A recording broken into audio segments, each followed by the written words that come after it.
Tried my hardest for you. What's so funny? Morning, y'all.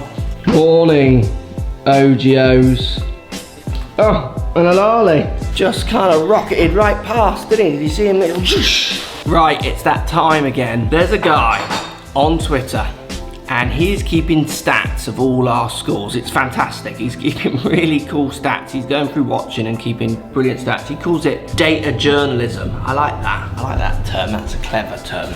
Not really heard that term before. So I have done a little delving into this data, and I'll put a link to the data down below actually, and you can follow along as the year goes on. But there are some very interesting things in relationship to handicap, which we're going to talk about today. I reckon I could do a handicap video every day and people still wouldn't get it. People would still post comments telling me what their handicap is and how bad Ray is, even though their handicap is, what? Thanks, why are you telling me your handicap? So it's going to be a fun day. Going to see Dan as well. I'm not sure what we're going to film with Dan. Might be a fun little shaft thing, but I'm not sure yet. Right, so today's question to you is how often in a year do you play to your handicap? And I mean to par. So if you're off 10, how often do you go out there and shoot 10 over par or better? Not standard scratch, competition standard scratch, because we'll deal with that as well today a bit. But how often do you go out there and play to par? There's an important coaching message in all this, and one I think many miss, which is why lots fall out of golf. Hit that comment section up down there.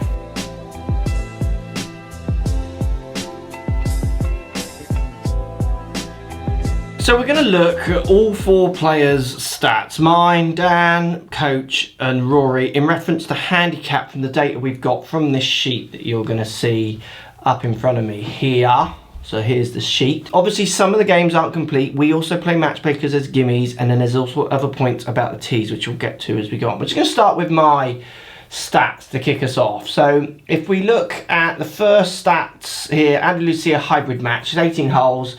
I shoot 10 over, 83, so I would go up 0.1 for that one.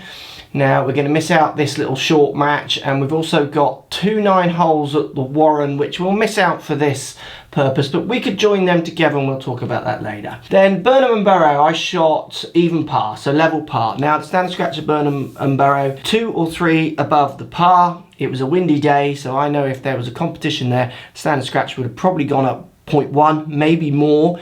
So I'm going to give myself a 0.3 cut there. You could give me a 0.2 just on the standard scratch off the card, but that was a windy day, and I would argue, if I know from the tournaments I've played in, if you put loads of low handicappers around there, and we'll talk about this hopefully as we go through as well, that standard scratch would have gone up at least 0.1. I reckon 0.2, maybe even 0.3, which it often does around there. So I'm going to give myself a 0.3 cut there. And then we're going to miss out the Warren match. Then we got Cornelia here, 3 over. Don't know the standard scratch of Cornelia, so the Faldo course.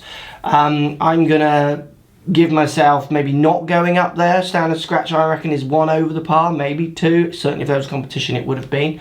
Might have even got cut there, but not going to do that.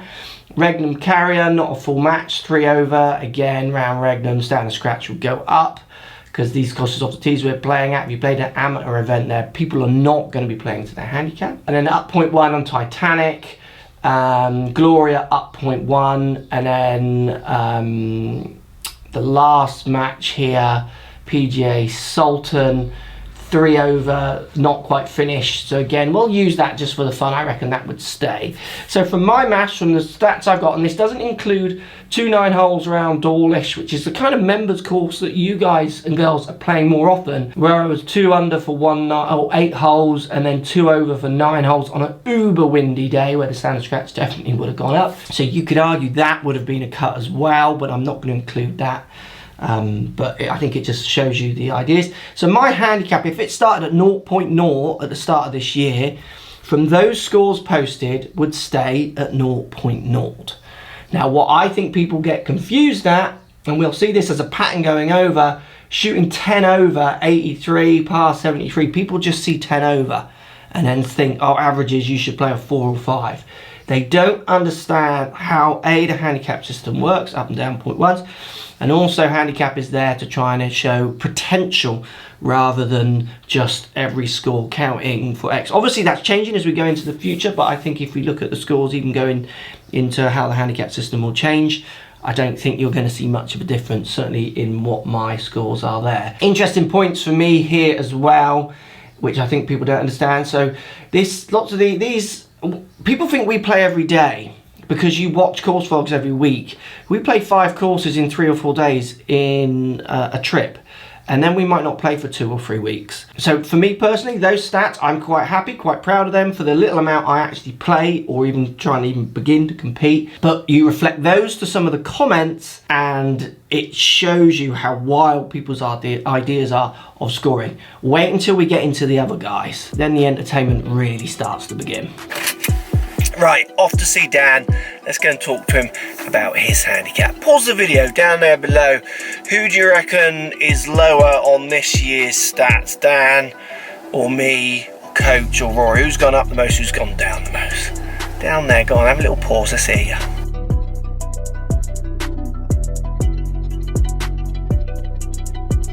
Danielson.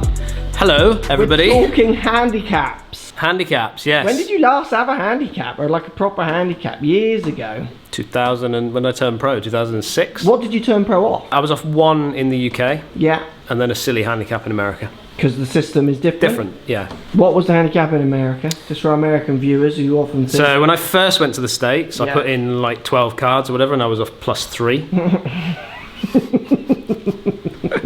I could have done with an extra few shots. Yeah. So I was off +3, and then my steady, when it sort of plateaued, my handicap was about +1.2, something like that. So +1.2, something like that. Now this comment probably won't be very popular with my lovely American viewers. Hello, I love you all. But I honestly believe, certainly the handicap system I play to, which is very similar to today's, didn't have the council down double bogeys that they get when I used to play. No, but no, anyway, that's a different thing because we're not really using them. Yeah. I honestly believe that the UK handicap system makes it the toughest to get cut. And I would play from people from around the world with some, like you say, crazy handicaps. Mm-hmm. Where I'm not sure lots of the audience understand or would agree with that. No. I mean, I think, to be fair, when I used to play for the county and I was off 1, I was a decent county player. Yeah. It wouldn't bother me to go up against +2, +3 handicap golfers. Yeah. It wouldn't bother me at all because they would be at, let's say, links golf courses. Yeah, it reflected. Standard scratch was always high. I was at like a Parkland short little golf course where Saturday competitions, standard scratch always went down. Yes. Because the scoring was always pretty good. So you were really off plus if you think about it, subject to the standard. Yeah, because every time we were playing against good county players who were low handicappers, I'm not saying this all the time, but for a large port, I would win. Yeah. Off handicap, which was 3 worse than that. Yeah, but I'd agree with that. Right, if we look at your scores, yours are interesting because you are Mr. Hot and Mr. Cold. So you haven't got quite as many rounds as me and Matt, but you've got a 4 over, a 9 over, a 13 over for 14 holes, a 10 over, a 5 over, and then you start playing, you've got an even par and then a 2 under. Yeah. So you actually have been cut twice, but gone up more. Yeah. You are, and me and Matt were talking about this the other day when we filmed Ashburnham videos coming soon. Yeah. You're either like there or on it, or you're vacant completely, which is quite interesting, where I'm very opposite. I'm vacant a few times, but not many. Yeah. I'm just constantly kind of there, but not doing anything really of any note. Where you obviously have had as well the lowest score at the 2 under. Yeah. Which kind of sums up your game. When you get on it, you get on it. But your handicap, where lots of people probably aren't going to get this, because I reckon they would put you as the lowest, but you're 0.1, so 0.1. You've gone up. Started at 0. Everyone's starting at 0.0. Yeah. Ray, who we're going to do last, so everyone waiting for Ray's handicap, which is the funniest one out of all of this. He's last, but he's starting at 7.0. We're starting at 0.0. Yeah. So I've stayed at 0.0, but arguably I've gone down to +0.1 on a standard scratch, but I'll let that go because obviously there's gimmies and stuff like that in what we're playing. Based on what I've played this year with you guys, Turkey, the courses that we've played, for me to be only going up 0.1, kind of happy with that. Yeah, well, I don't think you would have gone up 0.1 again if we played those courses off those tees in handicap conditions with people with handicaps. None of them would have been qualifiers, hardly any of them. You think they'd have been non-counters? I do, which means on some of them we would have all got cut more because I've got a couple of 3 overs which I'm keeping as buffer. Yeah, yeah. because I'm putting the standard scratch one above the par. The other thing as well is I'm not sure the Turkey courses have proper standard scratches because they're not having members handicap competitions on them every week. Do you see what I mean? No. So I didn't see any of the cards. Were they course rated or were they sloped? I didn't really look, and I would question some of them because even some of the standard scratches on some of the holes that we play when we travel around the world, we notice it are remarkably questionable because the standard scratches in this country at proper members courses are actually worked out by players' scores. I've played par 3s 160 yards and Rory gets a shot on it. It's like, where are they working this out? So I would question some of that. But interesting. You're a bit of a hot and cold man, so got the potential to get way down. But I would always have put us around a similar rating, with you having the potential to go lower, but then also having the potential to be vacant a bit more often. Yeah, I'd agree. We'll move on to Matt's next, and I've tried finding 0.1s for Matt, but it's hard. Right, lot of fun there with Dan. Interesting shaft flex weight shaft idea video coming with you soon. I think we just opened his eyes in there. Let's get back home and we better get on to Coach. See what we can do for Coach in his handicap, shall we? Right, should we take a little look at Coach Lockie's stats up here? So Coach struggles a bit more. So he's 9 over, up 0.1. He's then 2 over around Burnham, which is probably cut 0.1, staying at the same cut 0.1, maybe even 0.2, we'll call it 0.1. And then Cornelia 6 over, he's going to go up again. And then he is 11 over around Regnum, up again. 19 over, up again. 2 over around Titanic, so staying. And then he's 13 over around Gloria, he's going up again, and then so that's 6 ups, and then he's 4 over around Antalya. Well, you could argue that stays as it is, so he's kind of 6 up, 1 down, he's 0.5, so he actually goes up to 1.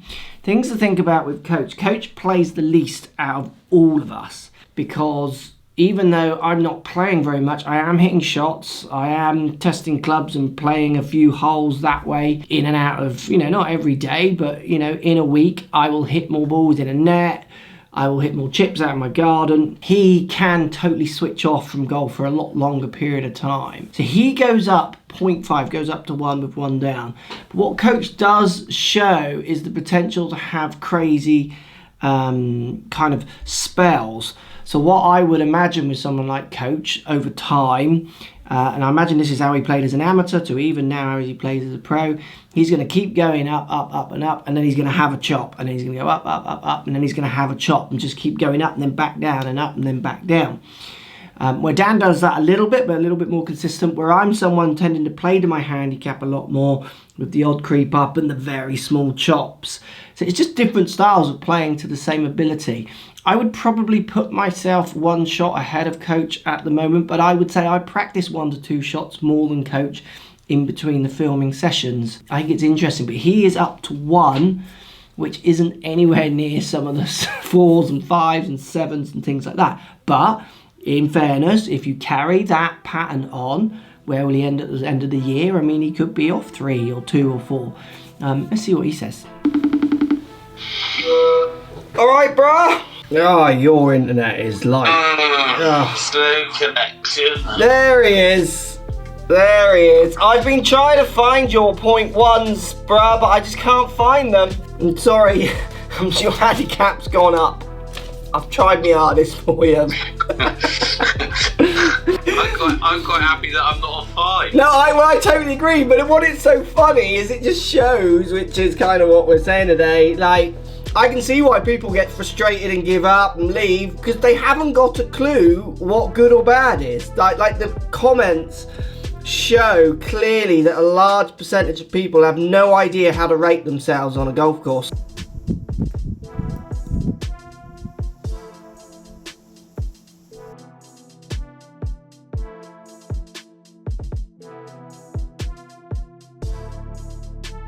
Right, shall we do Rory, the fun one? Now this one could be fun. Rory, Andalusia match, 16 over par. And then there's a bonus match, which is only a few holes. Then he's only 1 over par at Burnham and Borough, so 1 over his handicap, so 8 over gross. So again, that is 2 under at the standard scratch. If we're putting it 3 above the par, starts at 2 above the par, could have gone up more. So he gets cut 0.4 there, goes up 0.1 for the first one. And then he is 8 over Cornelia. These are 8 over his handicap, 12 over his handicap, 20 over his handicap, massive score. Then he's 10 over his handicap. Well, these are all up 0.1s. 20 over his handicap at Gloria. This is what people are seeing. 16 over his handicap at Antalya, and we didn't finish the round, so probably would have been 20 over his handicap there. So he's having 3 100s in a row almost there, but then he's having a 0.4 to almost 0.6 handicap reduction at Burnham. So if Ray starts at 7.0, if we give him the handicap cut at 0.4, because he comes down 0.2 every time he's under this competition standard scratch score, at the moment, all the rounds played this year, that doesn't include sync ports, where he played really well, carried down in Christmas specials and New Year specials. He's 7.3. He's still off 7. Now that blows your heads off, doesn't it? And this is my main concern. This is the thing that worries me the most, is that if you cannot get your head around this, I am not sure how you're able to rate your own games,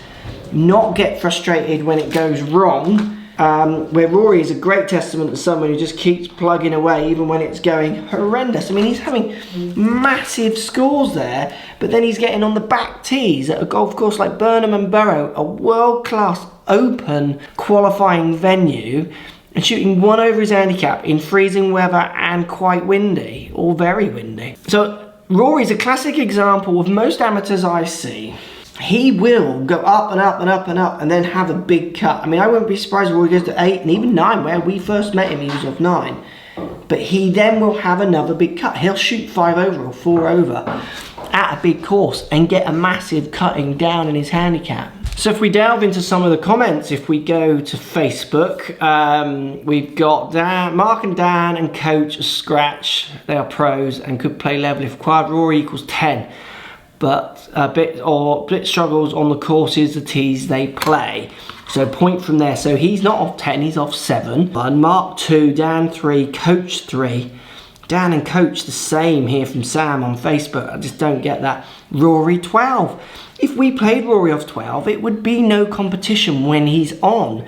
When he's off, it's irrelevant within reason, but when he's on, it would be a ridiculous game. He would dominate. Also as well, the other 2 handicaps are just not even close. So Sam, how can Sam rate what's good or bad where he can't use what he sees and interpret it into any kind of factual ideas? It's a mythical idea of handicap. Jonathan, Mark 3, Coach 5, Dan 3, Ray, lovely boy.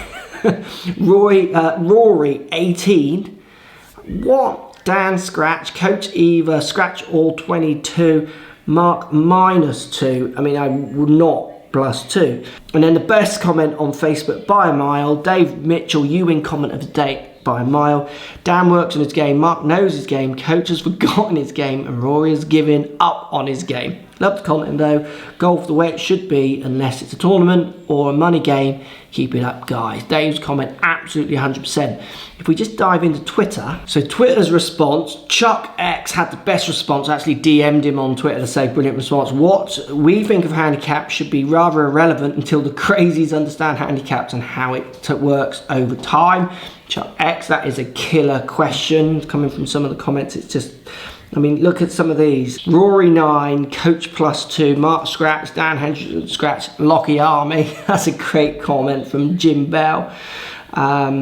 Just these ones. Steve says 4 golf on 9, 2.2. Hendrickson, Dan Hendrickson golf 1.2. Lockie 3.7. Rory 10ish. He's nowhere near.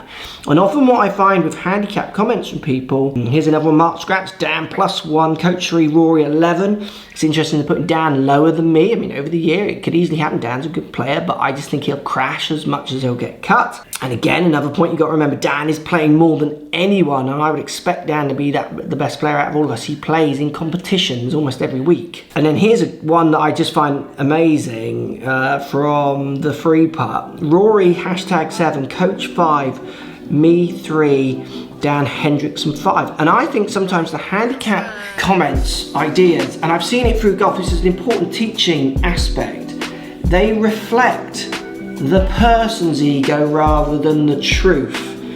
So often they reflect what people think they are, not using handicaps, what they think they are, and then comparing that to other people's. You watched Dan in the last video in Turkey, he hit the ball awful, low scuzz balls awful, but it was 2 under because of the scrambling ability. That won't sustain if he hits it like that, but had one of those rounds. Post comments down below, what do you think? It's interesting, isn't it? I think a lot of people are getting the ideas of handicap and what they mean completely wrong, which then I think affects your enjoyment of the game if you don't understand what is a good round of golf or not, subject to your handicap if you've got one or not.